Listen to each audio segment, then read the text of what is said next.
let's get you a session now to have some discussion on regulation. And as we heard in the opening plenary from Godfried Lebrand, that banks and all the players across the financial services industry are just being hit by this wave of regulatory compliance. So let's find out and get a status of where we are with all the regulation that's coming at us. And for that, we've assembled these panel of esteemed guests. Let me introduce you to them. Bill Fox, he is a Global Financial Crimes Compliance Executive of Bank of America Merrill Lynch. David is the Global Head of Sanctions Compliance at Standard Chartered Bank. Marcus is the MD, Global Head of Cash Management at Deutsche Bank. Tom is a partner at Deloitte, and David Waldner is an MD of AML Oversight at BNY Mellon. Thanks very much to all of you for joining us. Tom, who's over towards there, that other side of the group, you were the moderator, weren't you? You were the moderator of this session that happened this morning. Tell us a little bit about what came out of that session. I think everybody is asking, so much to talk about. What do we focus on? Well, the session was focused on regulatory evolution and how the market is changing. We drew out some themes, and we had a great discussion. That was a really involved discussion. We talked about the fact that it's a very dynamic environment. The goalposts are moving. We talked about the fact that we live in a very connected world, the interdependence you have on each other, in correspondent banking and the like, to understand the full flow of transactions. And then we talked about some of the challenges around culture. How do you embed the right culture across the organization? One fun thing was that we were able to do an interactive vote with the audience, and we gave them a list of 7 items and said, tell us which of these 7 are the most important to you. And fortunately, without it being prepped too hard, the top of the tree were the ones that we've just referred to. Oh. So it was around sanctions, it was around correspondent banking, and fortunately in our discussion, I think we navigated some ideas about how different organizations are resolving this. What were some of the important things, highlights for you of that session? I think it's interesting. I think what came out is how important compliance is today to firms, and I think because of that, I think compliance has to be maybe different than it has been in the past. Compliance has generally performed a advice and counsel role, maybe a more passive role, and I think to succeed in this particular regulatory environment, compliance has to be much more proactive, much more engaged with the business, and ensuring that our control environments that we're building are actually effective and efficient as we go forward. How are you doing that at Bank of America? So in my space, one of the things that we did is we did some analysis of our past enforcement actions to really understand why the environment has gone to where it is and what we can do about it. And what we learned was that essentially the government has been sort of screaming from the top of the hill, if you can say that, that really there's 7 key buckets of risk that we should be sort of aimed at. And so what we did is we created teams to not only assess our risks at the bank, but also to try to build better or stronger control environments around each of these buckets of risk. And we didn't do it the way we traditionally did it with just compliance acting alone. We actually engaged the business and brought them with us. And I think what that's resulted in is actually a better set of controls that actually works for the business, where we actually do build some efficiency into the process, which is better for everyone. I think we also took a couple of questions from the audience, and there was definitely a large amount of concern, I think, over the increasing amount of regulation and the sheer difficulty of meeting that. And we talked a little bit about how you manage those particular expectations. And we talked about a couple of ways of doing that. First, we talked about the need to be transparent with the regulators, to help to educate our regulators, to show them the challenges that we're facing. And then secondly, we talked especially about, as an industry, starting to try and perhaps set our own standards, really work together collaboratively to develop common standards which we can all work to and give us a kind of baseline across the industry. And that's something we can do in forums such as here at Sibos. Maybe to add on this, one common theme was the communication internally. This is what you said before. So compliance is no longer just a cost center, it's an advisor to the business, and even beyond the business, it's an advisor to the client. And looking back at the questions we have received in the auditorium this morning, I think there's a huge need for educating the client because they are sitting all around the world and we are experts in these compliance topics, but our clients, they don't have the luxury of having these big compliance organizations, and so we have to help them. And as for me, this is also a very fundamental part of what people say about thought leadership, that we reach out there and that we share this knowledge with the clients. What are the things that they most need educating on? What are the things that they most need education on? I think if you look at this, transactions coming from all over the world. So a transaction might start in China and is geared to end in Latin America, but because the underlying currency is dollar, the Chinese bank needs to be aware of what's going on in the US dollar space. They are not sitting in the US. So the kind of rules and regulations which have to apply in the US, they are critically important for our Chinese customers, and likewise for a European customer who wants to do a US dollar transaction. Yeah, I think what Bill mentioned earlier is really important, engaging the business, for two reasons, amongst others. When it comes to building these operations and making them run very efficiently and effectively, people in operations are very good at that. They've been doing it for 100 years. People in the compliance functions aren't. We've been very good at providing advice and guidance, but not really good at running operations. So it brings the best of both worlds together. But another thing that I think has been important, and it was brought out earlier today as well, was the regulators are looking for us to not just show that we can do it, but that is in fact sustainable. Because fixing a problem or identifying a problem and dealing with it, on a one-off basis is not what they want us to do. They want us to a certain extent, solve these issues before they arise. So showing that the sustainability is vital. Yeah, I think Dave makes it came out this morning actually. We used a number of sporting analogies, if you like, and one of them was we've got to take the ball back.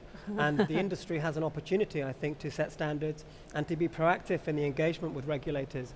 And we can set standards around how we take on customers, how we monitor their activity, how we communicate between ourselves. And if we do that, I think that proactive stance, taking the ball back, I think will be a great thing that the industry could make happen. Right, and that's what you were talking about earlier, the need for the industry to really come together and try and set some of those baseline standards so that we are actually defining. And that I think will help regulators as well. I think they would be behind efforts to do that, provided we get those standards right and provided we include them in the dialogue as well, really bring them in and actually try and come to a mutual conclusion over where should we all in the industry be on these issues. Maybe one thing to add here, and also reflecting on what we heard from the auditorium, was the regulators want us to be the gatekeeper here.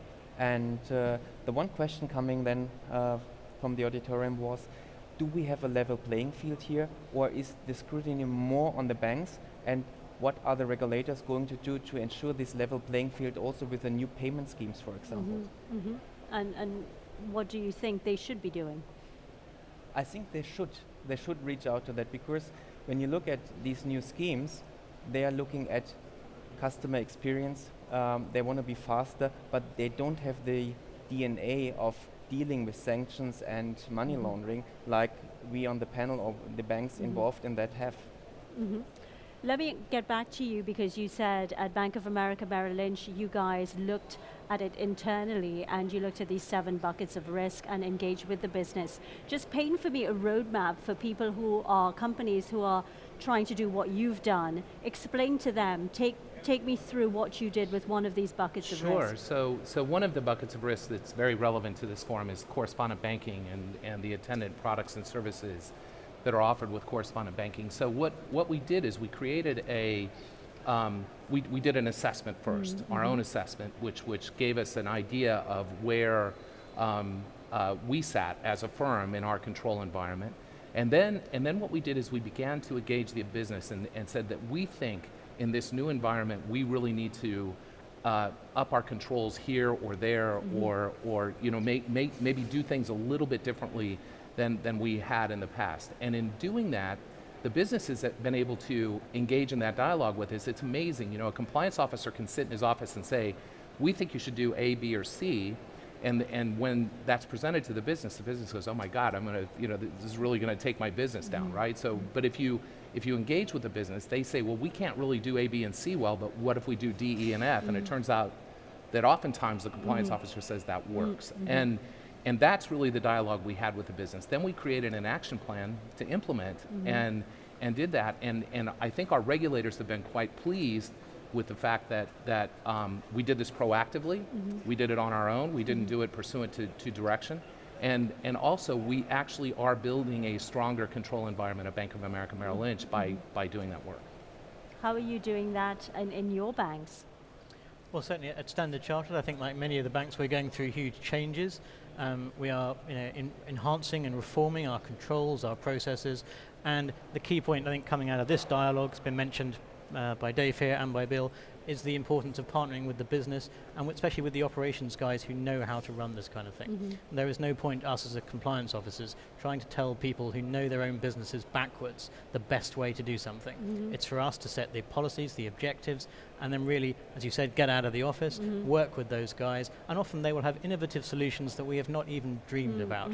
If you can get the culture across, the message across, and get buy-in from those types of guys, they can really help you to do so. But it's incumbent upon us as compliance officers to really engage, get out there, actually talk to our business partners and come up with new ways and efficient ways of doing this. Because all of this at the end of the day can have costs, and we want to be efficient about it and do it in the best way.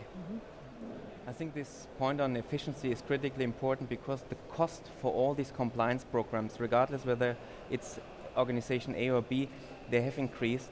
And when I look at my business, next to credit risk and operational risk, compliance risk is really one of the top 3 risk elements. And I have to make sure that my shop runs very efficient so that I could afford the increase in cost, especially on the regulation side. I actually believe if we take the efficiency, if we build the efficiency in the process, we actually will be more effective as we go forward. I couldn't agree more. There's some analysis that was done not that long ago actually, which determined that certainly in the sanctions space, something like 88%, maybe even 90% of the costs of sanctions compliance is the manual inspection of alerts that are generated. Wow. Well, of course, that lends itself to us being smarter about what we generate and why. And I think the time of analytics and financial intelligence units, which are being used to drive efficiencies to say, we don't need to do this because we're under control, and that's fine, and therefore we don't have this cost burden of people inspecting things manually. I think there's great opportunities there. And as Marco says, the more efficient we are, the more effective we can be on the things that really matter.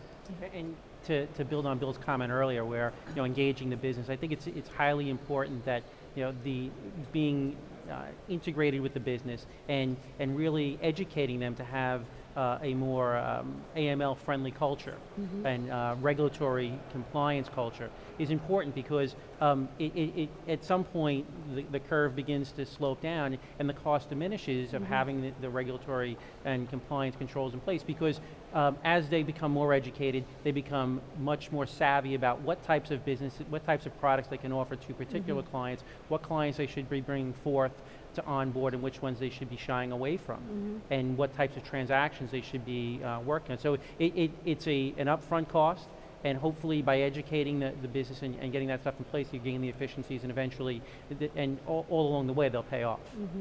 You're starting to see more and more people like yourselves getting more airtime, if you like, in the C-suite. Do you feel that there needs to be more of a representation of people with your skills on the senior management boards of a lot of these different institutions? I think whether we think that's a good idea or not, it's going to happen, simply because the environment is going to drive that.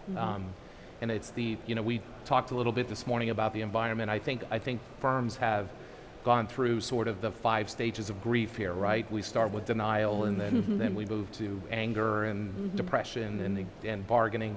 You've got to really, the firms have to get to the point where we accept the environment for what it is, and then really figure out how to deal with it. And one way to do that is, actually a job in compliance these days in a financial firm is a good job.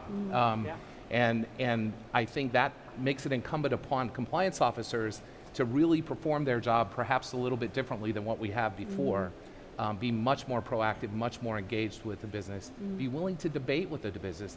There's nothing wrong with that, right? But because I firmly believe that if you're willing to do that, you'll get to the right place. That's how you build the culture that you're talking about.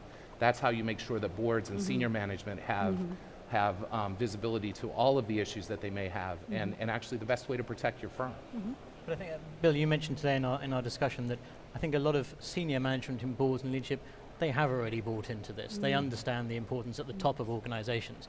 But Bill was making a point in our session today that that has to come down the organizations as well. It has to be, I think the term you used was not just a tone at the top, but a tone in the middle as well.